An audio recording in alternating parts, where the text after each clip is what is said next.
सीता स्वयंवर की कथा। श्री राम और माता सीता के विवाह की कथा।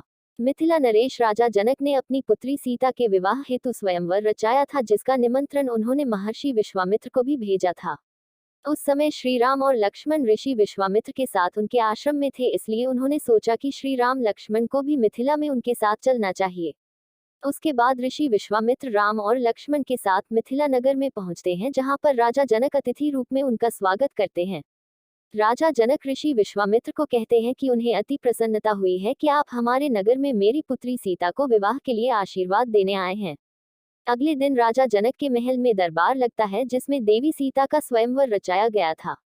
क्या रावण की पुत्री थी देवी सीता? माता सीता का रहस्य। देवी सीता के स्वयंवर में एक से एक महाभट राजा और महाराजा आए हुए थे। देवी सीता जैसी सुंदर नारी को पत्नी रूप में पाने के लिए मनुष्य ही नहीं बल्कि कई देव तथा असुर भी मानव रूप धारण करके स्वयंवर में आए थे, तथा दरबार के मध्य में भगवान शिव का पिनाक धनुष रखा होता है। ऋषि विश्वामित्र के साथ श्री राम और लक्ष्मण भी स्वयंवर दरबार में पहुंचते हैं। सभी मेहमान राजाओं के आ जाने के बाद राजा जनक उन्हें संबोधित करते हुए कहते हैं, सीता स्वयंवर की शर्त। राजा जनक सभी को की शर्त बताते हुए कहते हैं, आप सभी राजाओं का मेरी पुत्री सीता के स्वयंवर में स्वागत है। आज इस स्वयंवर को जीतने की शर्त यह है कि जो भी महारथी सामने रखे भगवान शिव के पिनाक धनुष को उठाकर उस पर प्रत्यंचा चढ़ाएगा, उसी से मेरी पुत्री सीता का विवाह संपन्न होगा। अतः आप सभी से अनुरोध है कि एक एक करके आए और भगवान शिव के इस धनुष को उठाकर और उस पर प्रत्यंचा चढ़ाकर अपने बलाबल तथा शक्ति का परिचय दें।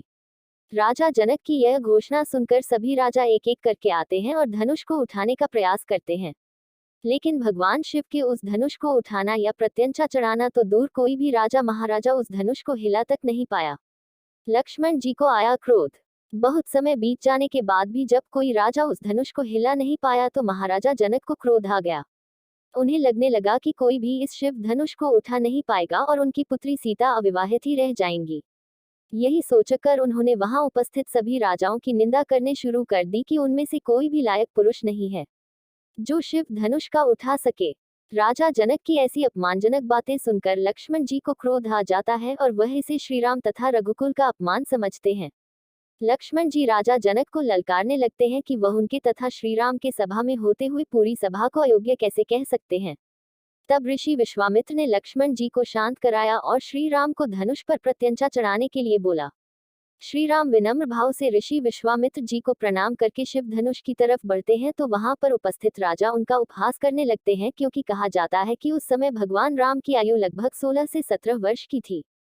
इसलिए वहां उपस्थित सभी राजा उन्हें लो अब चिड़िया पहाड़ उठाने को चली है बोलकर उनका उपहास उड़ा रहे थे। श्री राम ने तोड़ा शिव धनुष, लेकिन भगवान विष्णु के अवतार श्री राम सहर्ष भाव से शिव धनुष को प्रणाम करते हैं और केवल अपने एक ही हाथ से शिव धनुष को उठा लेते हैं, जिसे देखकर वहां उपस्थित सभी राजा हैरान रह जाते हैं। तभी श्री राम धनुष पर प्रत्यंचा चढ़ाकर उसकी डोरी को खींच देते हैं, जिससे वह शिव धनुष टूट जाता है और स्वयंवर की शर्त के अनुसार देवी सीता और श्री राम का विवाह हो जाता है। माता सीता श्री राम को वरमाला पहना देती हैं, श्री राम को अपने पति के रूप में स्वीकार करती है। ये देखकर राजा जनक तथा उनके परिवारजन की खुशी की कोई सीमा नहीं रहती। देवी सीता तथा श्रीराम का विवाह। तब राजा जनक ऋषि विश्वामित्र को बधाई देते हुए उनका अभिनंदन करते हैं तथा श्री राम और देवी सीता के विवाह के आगे के कार्यक्रम के बारे में पूछते हैं। ऋषि विश्वामित्र राजा जनक को कहते हैं कि हे जनक, ये विवाह तो शिव धनुष के अधीन था। तुम धनुष टूटते ही है, विवाह तो हो चुका है, लेकिन फिर भी आपने कुल के रीति रिवाज के अनुसार ही आगे का कार्यक्रम बनाए। ऋषि विश्वामित्र के कहने पर जनकपुरी से राजा दशरथ के पास संदेश भेजा जाता है तथा उसके बाद दोनों परिवारों के द्वारा विचार करके राजा दशरथ के चारों पुत्रों का विवाह राजा जनक की चारों पुत्रियों से निश्चित कर दिया जाता है, जिसमें श्रीराम के साथ देवी सीता, भरत के साथ मांडवी, लक्ष्मण के साथ उर्मिला तथा शत्रुघ्न के साथ श्रुतिकीर्ति का शुभ विवाह संपन्न किया जाता है।